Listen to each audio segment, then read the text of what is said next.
Good morning guys, it's Jeremy here from Red LBP Property Inspections.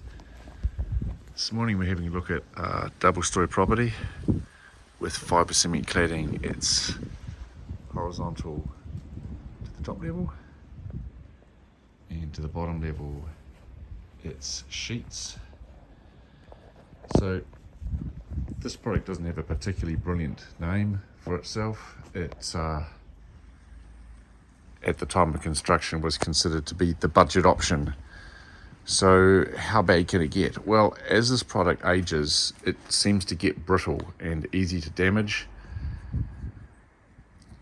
Timber buildings flex with wind, and winter to summer changes in the soil, and that affects this product. It does not bend. So typical damages: cracks at the tops and the bottoms of joinery.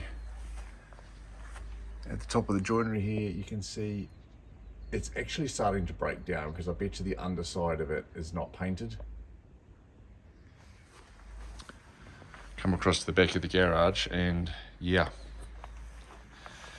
the old flashing tape repair, you can actually see under here. That's a timber frame at the back of the garage, the concrete blocks below. Popped fixings, another really common issue, and there's literally thousands of popped fixings in this property. Here's typical crack at the top of the joinery. They often go kind of in a 45-degree angle upwards. So this place is absolutely riddled with problems. Cracks to the sides of the sheets at the external corner here. There's just cracks all the way down. Damaged plastic exterior corners. And then this one window here is the stuff of absolute nightmares. The cladding's breaking down at the top. There's a crack in the corner here. There's lateral cracks in the sheets, and a real beauty one at the bottom here. More popped fixings, cracks. Somebody's done a bit of a repair on this one, but it doesn't fix it.